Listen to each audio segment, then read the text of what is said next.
This presentation is in two parts. I'm going to do a little bit of it now, and then I have another time slot a little bit later. It's called Behavioral Economics and Pricing Strategies. Oh, let me get in the right view.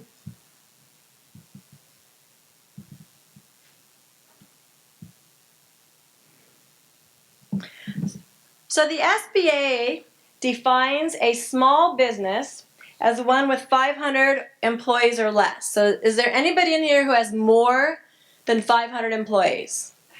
Yeah, I know. Good. We're speaking to the right group. That's good.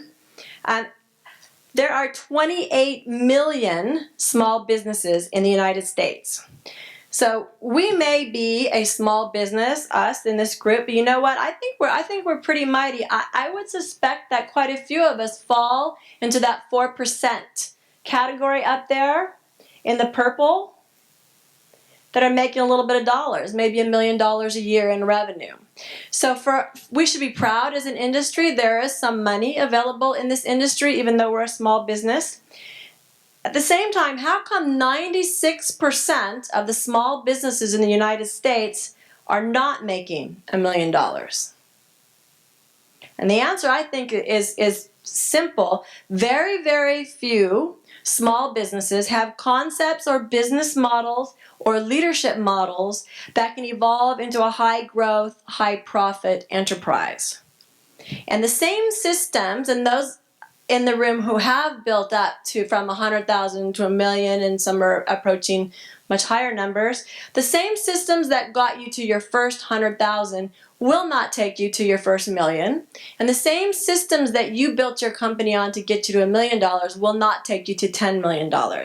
We have to evolve and grow, and I'm going to be honest, that is exactly what the summit is about. The summit is absolutely focused on what is my next step, what is the new thing that I need to be doing, what do I need to do so that I'm better next year than I am this year. A lot of things to hold. All right, that's what ahead. This is what is ahead. We're going to talk a little bit about value-based pricing, segmentation, versioning, and then some gimmicks. And most of that comes in the next meeting. First concept is your pricing strategy must follow your corporate strategy. Apple, what did Apple build? They are a high-end, highly differentiated brand. Walmart is known as the what leader? The low cost, the low price leader. If Walmart introduced a $6,000 purse, it wouldn't go over well. It would be deceitful. It would be not in alignment with their corporate strategy. That pricing strategy would be off. So the first step is know your corporate strategy and price accordingly, and there's a lot more coming up on that. As an entry, there are 3 traditional pricing tools. There's neutral pricing, penetration pricing, and skim pricing. And I want to assume that there's a certain familiarity with this. Nonetheless, I'm going to cover just some definitions. Neutral pricing, you are right in line with the rest of your market. It is the most common form of pricing in our particular business. Most of us rely on a neutral pricing model. Neutral pricing means that you price your product at or near services in relation to your market. You don't want to be the most expensive out there, and you don't want to be the low-cost leader. Neutral pricing is generally safe pricing. It's a good strategy. It works in most phases of a business's life cycle, and it basically sends a message that you want to take price off the table. There's a drawback. The major drawback is that you may not be maximizing profit. You may be leaving money on the table with a neutral pricing strategy. Penetration pricing. Penetration pricing is an aggressive pricing strategy. It's based on competitive low pricing. Think price war. Experts will advise you not to use low prices as your overall strategy unless you are willing to dedicate your entire company to lowering costs. I would tell you, in a service business like ours, that is a terrible, dangerous strategy. Penetration may be very difficult to sustain in sophisticated pricing strategists will closely time the switch to a neutral pricing strategy. All of these strategies, these three strategies, there is a time and a place, and you should know how to use all of them and what they mean and what they can do for your business and when to implement them and to what level. But penetration can be a little bit dangerous. If you're going to do a good job offering lower prices, presumably you're going to increase volume. Obviously, though, as you increase volume, you're going to be working twice as hard for half as much profit.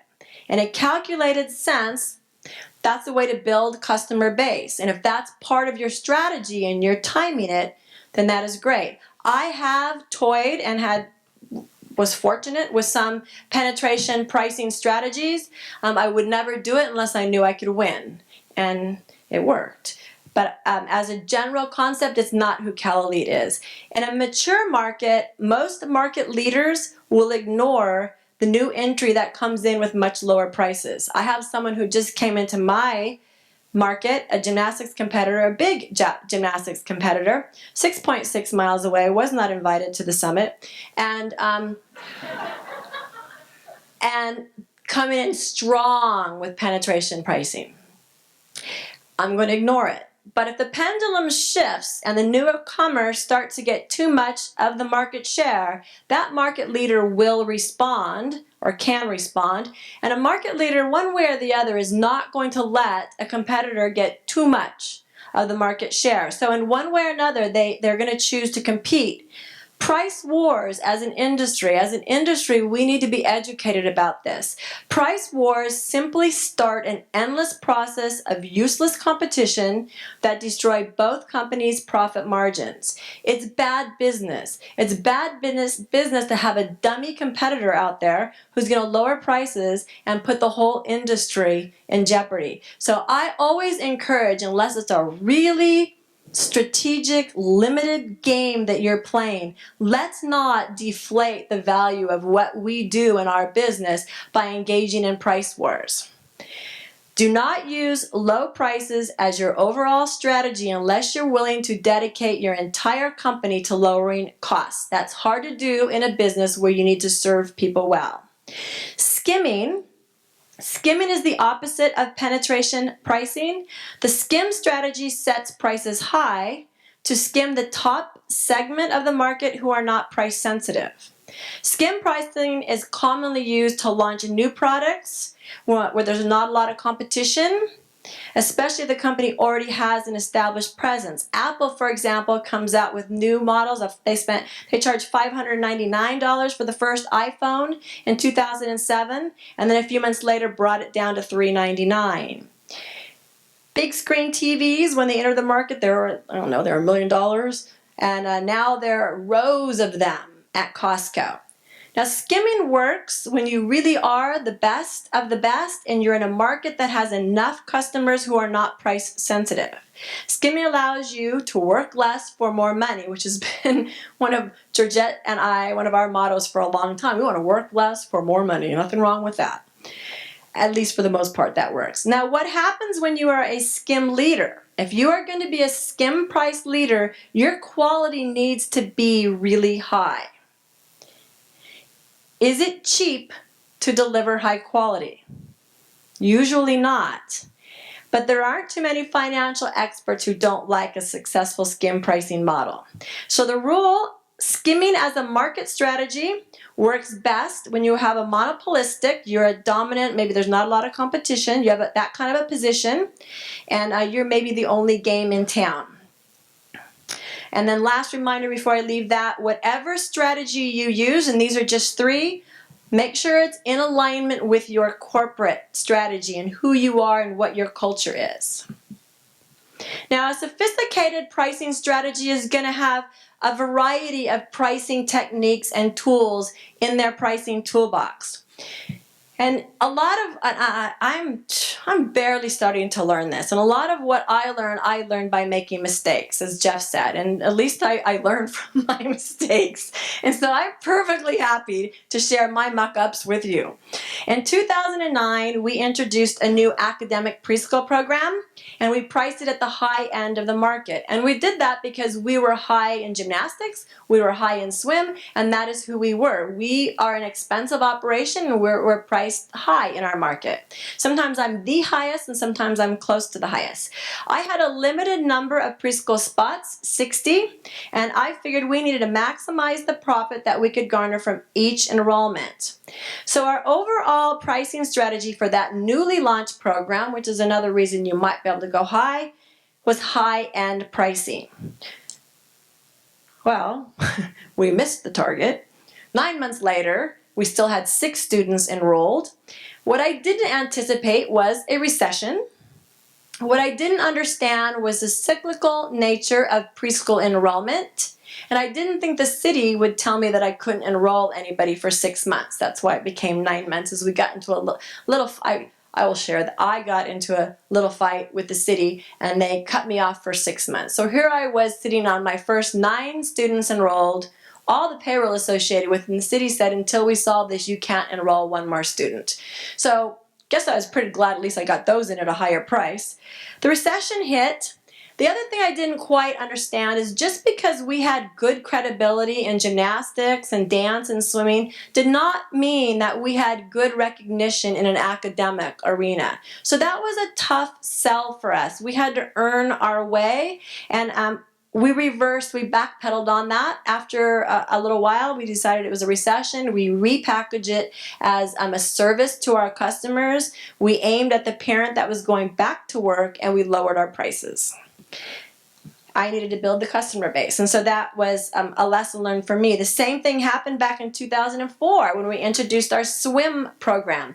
There, my mistake was that I underestimated my competition. I knew that I had a full year-round competitor that was a good swim program within 10 miles. What I underestimated was the collective power of all the individual swim schools, and I missed that. And all those backyard programs, all those May to October programs, collectively, there were a lot of them.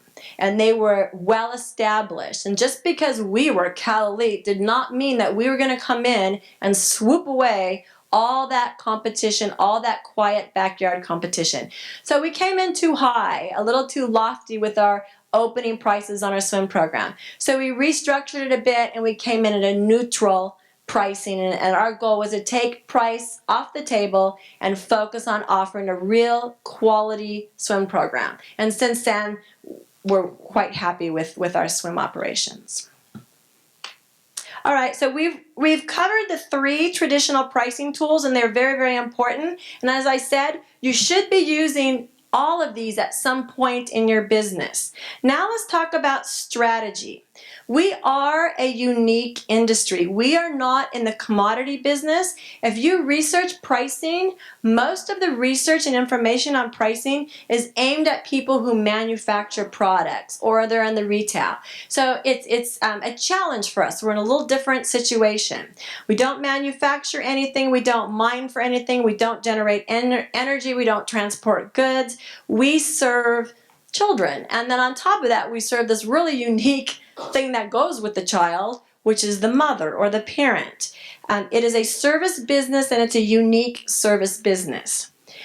The good news for us is one of the most amazing pricing strategies that is out there is perfectly in line with who we are. And it is the big dog of pricing strategies. Wait for it, wait for it, wait for it. Value-based pricing. Value-based pricing is the ticket right here. This is it. This should be the core of what you think about when you think about anything to do with pricing in your business. Start with these concepts. Charge what the customers are willing to pay. And it is not that simple. Value-based pricing is the best way to increase profits. and you deserve to increase profits. You can't run the business that you want to run if you don't increase your profits and give yourself the financial resources that you need to do an excellent job. Now, the value of your service is measured by how much your customers are willing to pay for it. There's the underlying concept. First thing, know that you are being compared. Do not assume that you are all that and that you're always going to compare well. Make no mistake, customers compare. They compare what they are getting and they compare how much it costs. Even price sensitive, or customers who are not price sensitive still compare. So it's important that we set our services apart, and it has to be in a way that matters. Saying that we're the gym with all the brand new mats is really not that distinguishing. And is there anyone here that has a gym in Crystal Lake, Illinois? Unless you operate a gym in Crystal Lake, Illinois, because there are some extremely stinky gyms in Crystal Lake, Illinois. And if I were operating a gym in Crystal Lake, Illinois, I think I might just put in my differentiation materials that we are a clean facility with clean mats and fresh air. But in the general, look out for the things that I keep saying. It's one of my recurring motifs this week is, saying that we have excellent teachers. It's not compelling. Or that we put safety first in our swim school. Not compelling. That is an expectation. That is not a differentiation. We build self-esteem makes me want to yawn.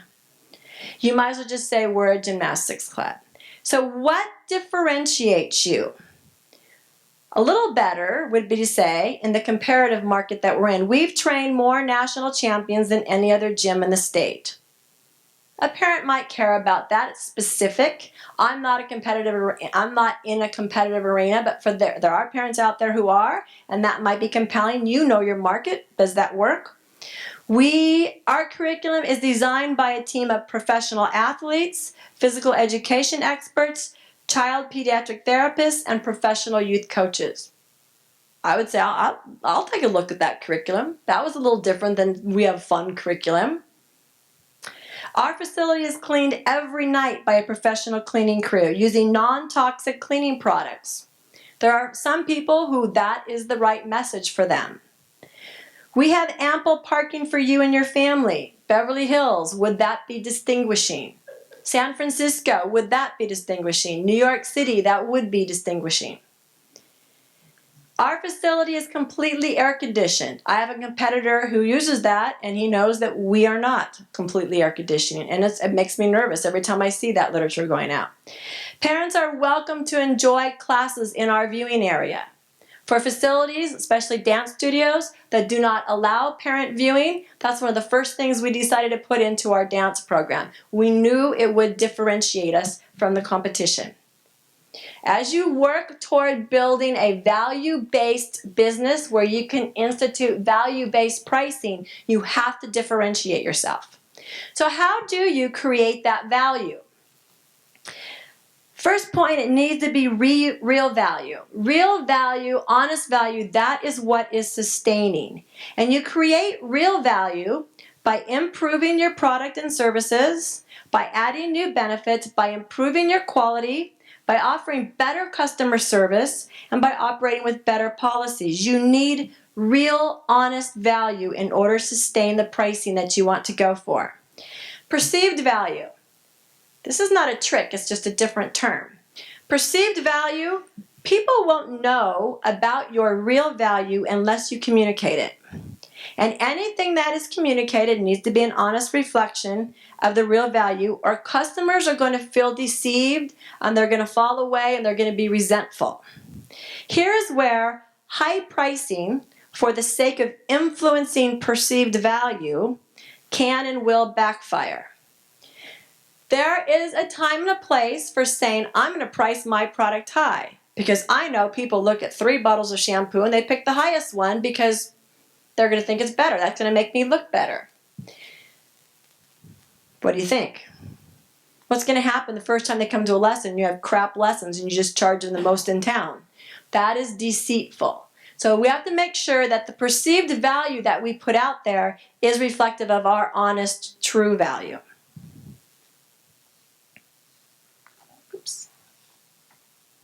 So how do we create that real value? I know this is probably small. I'm going to go through them. You have to, and it's important, you have to cultivate a strong vibe. We introduced this, I think, the first year of the summit.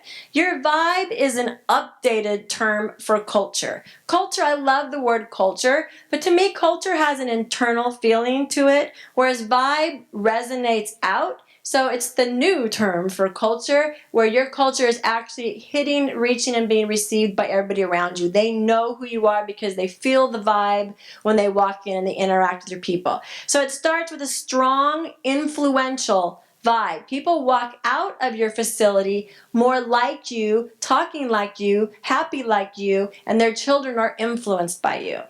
You need to have an unmatched expertise in the subject matter taught. We are really good at performance now. We are really good at aerial arts and showmanship and theatrical sports. And we love what we do and no one else is doing it around us and we're good at it. We have an unmatched expertise. We have outstanding teaching systems and methodology. I told you before, we're systemized and it's important to us. Excellence in hiring is just critical. It saves so much time and money, and it's worth putting those systems in place so people aren't just shotgunning another hire. Unwavering devotion to professional development and continuing education. We spend so much money on training at Cal Elite, it makes me sick sometimes. But I look at our people, our peeps that I love, that have worked with us forever, and I know there's nobody better. There's no greater team, and I'm convinced that they're worth every cent that we put into training them. There needs to be a focused development on sound business systems. Everybody passes the muster on that because here we are spending our time today and tomorrow really trying to learn more. There has to be relentless devotion to innovation. Can't be doing the same thing today that we were doing yesterday. Keen understanding and implementation of excellent customer relations. No real value-based company would be successful without fantastic, educated, smart customer service policies. Attentive responsibility towards your facility. You can't be stinky, gross, and dirty. Utilization of advanced business technology and practices. Sometimes I resist this, and then I've said this before, you start to look goofy if you're the only business in town that is not doing online registration and you're not involved in social media, you're not doing online billing. You start to look funny and old school, and it's not necessarily a cool thing to be doing when all your customers are 20, 25, and 35. So we work hard to stay on top of advanced business technology for the image of it as well as the cost savings and better business practices. Also, sound fiscal practices and systems are essential to any real value-based company. It is your sales organization's job, your marketing people, your marketing tools, your front desk people, it is their job to take your real value, who you are, your awesomeness, and make sure that your customers perceive and understand that. Price then becomes the marketing lever that will turn perceived value into revenue. If you've done a good job at creating an honest value, your marketing and your communications has done a good job of communicating that real great value to the public, then you can use price as your tool. The goal is to create more value and communicate it well.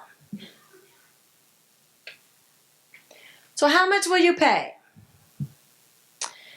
Pretend up here, I don't want to carry it. Pretend up here there's a can of white label green beans, and there's a can of Albertsons brand green beans, and then there's a can of Libby's green beans. And they're going to have three prices, right? And this one might be 59 cents, and this one is 62 cents, and this one is 99 cents. And you're going to pick whichever one you want, depending on which you've used, what the quality difference is, and whether you're price sensitive or not. But perceived value has a real influence somehow in some organizations with some products. People have a crazy sense of perceived value. Would you be willing to pay twice as much for green beans? I wouldn't. You would? Yeah, you're Beverly Hills. You can't answer any more of these questions. I wouldn't. I'll probably go for the middle one.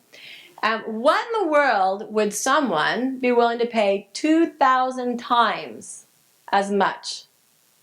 So you think, you mean there's people, they'll pay 2,000 times as much as the person next to them? Yep. Well, it must be for something really rare, like some real rare, one-of-a-kind diamond. Maybe that would be worth 2,000 times as much. Or maybe it's some super fancy, one-of-a-kind car that there's only one and Elvis had it after he was dead. There's one. That was a good one. Would you pay 2,000 times as much for that? Want to know what it is? Water, you guys. Water. Water. According to the Business Insider in 2013, this really rare commodity, water, there were almost 10 billion gallons of bottled water in the U.S. in 2012. 64% of these sales came from single-use 16 9-ounce bottles of water. And they cost up to $8 a gallon because you convert it over to a gallon. The American Water Works Association shows that tap water costs 0.004 cents a gallon. That's 4/1000th of a dollar per gallon, which means water, bottled water, costs 2,000 times as much as a gallon of tap water. That is, someone has created a value, a perceived value, and everybody has bought into it. And people, I see a bottle of water for $2, I buy it all the time. I don't think about it.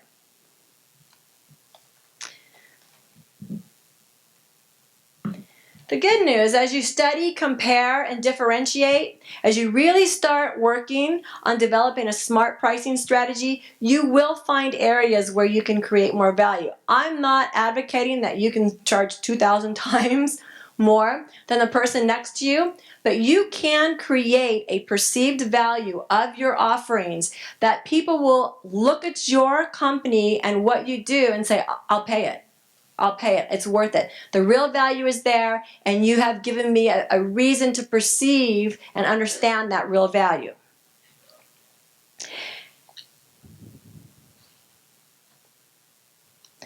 All right, so developing a pricing strategy is going to require that you take a good look at what you're doing and what you're charging for it, and it forces you to compare what your competitor is doing and what he's charging for it. Every value-based pricing system does compute what your competitors are doing. It's an important factor. How am I doing on time? I'll go a little bit more and then I'm going to break. Okay, thank you. How do you create perceived value? Let's say you've done a really great job. You have an awesome program and you know it.